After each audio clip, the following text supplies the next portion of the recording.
Di antara begitu banyak nama kerajaan dan raja yang pernah mewarnai sejarah Nusantara, ada satu istilah yang sering kita dengar, namun jarang kita pikirkan asal-usulnya. Ratu.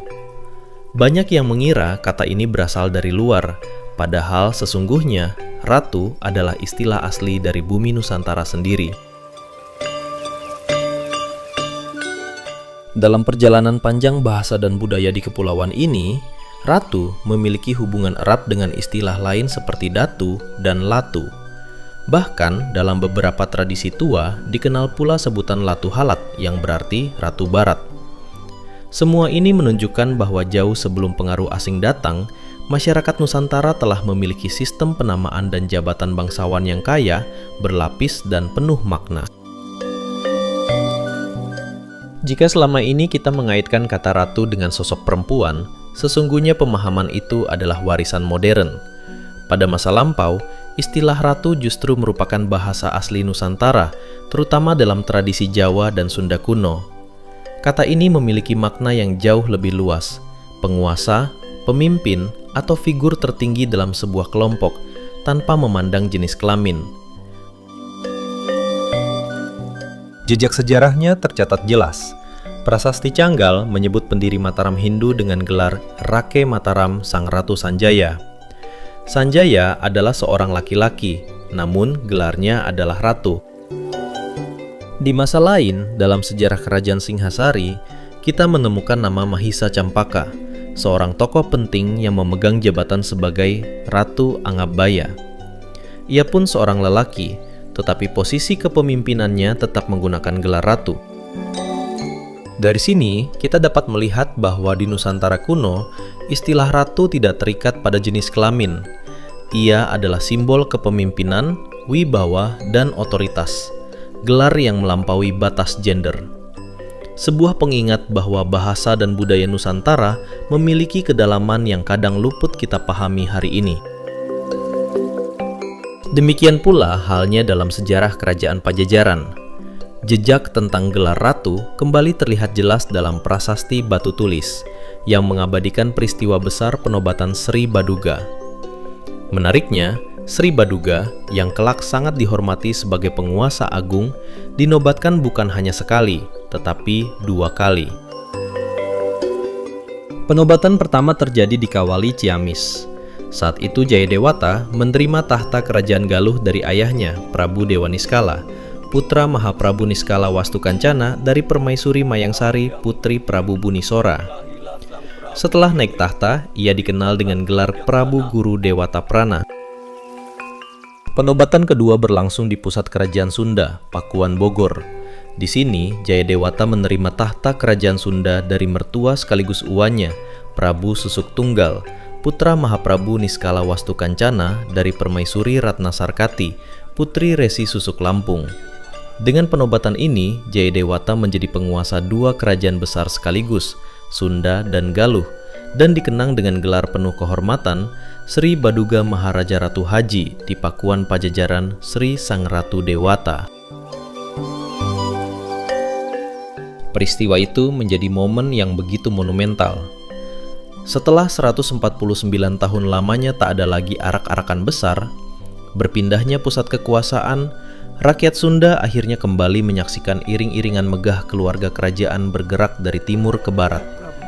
Sebuah perjalanan simbolis yang menandai bersatunya 2 kekuatan besar di bawah satu pemimpin. Kita terus ke Pakuan. Kisah tentang kepindahan keluarga kerajaan ini menjadi bagian penting dalam sejarah Pajajaran. Sebuah bab yang dapat ditelusuri lebih dalam pada cerita mengenai pindahnya Ratu Pajajaran.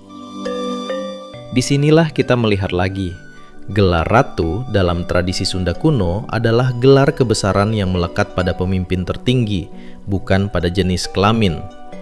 Sebuah cermin tentang bagaimana leluhur kita memaknai kekuasaan, martabat, dan keturunan raja. Seiring waktu terus berjalan, kebudayaan Hindu semakin mengakar kuat di berbagai wilayah Nusantara. Bersamaan dengan itu, istilah dan konsep baru pun masuk dan memengaruhi struktur sosial masyarakat, termasuk dalam hal gelar kepemimpinan.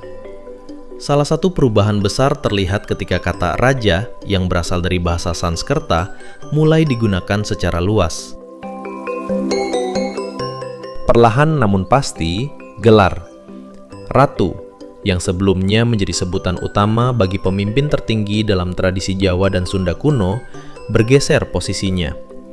Kata raja dianggap lebih prestisius karena berkaitan langsung dengan budaya dan kitab-kitab Hindu yang berkembang pada masa itu. Sementara itu, makna ratu mulai mengalami transformasi. Dari sebuah gelar yang netral dan melekat pada pemimpin laki-laki maupun perempuan, istilah ratu kemudian bergeser menjadi lebih feminin, bahkan sering dipadankan dengan kata rani, gelar perempuan dalam tradisi Hindu. Pergeseran makna ini membuat ratu semakin diasosiasikan dengan sifat keperempuanan, bukan lagi sebagai simbol kekuasaan tertinggi.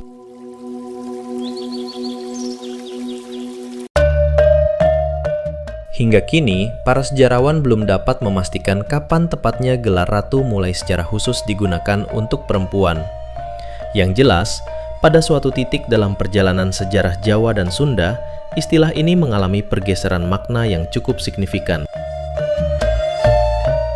Dalam Babat Tanah Jawi, naskah yang disusun pada abad ke-17, kita mulai melihat adanya pemisahan yang tegas dalam penggunaan gelar bangsawan. Untuk tokoh perempuan digunakan istilah ratu, seperti yang tampak pada sosok Ratu Kalinyamat atau Ratu Pembayun. Sementara itu, untuk pemimpin laki-laki, gelar yang dipakai berbeda: Sultan, Prabu, Pangeran, Panembahan, atau Sunan. Yang menarik, dalam tradisi Sunda kuno, penyebutan Sunan tidak hanya berlaku bagi laki-laki, figur perempuan pun dapat menyandangnya. Terbukti dari cerita rakyat tentang Sunan Ambu, sosok ibu agung yang dihormati dalam mitologi Sunda.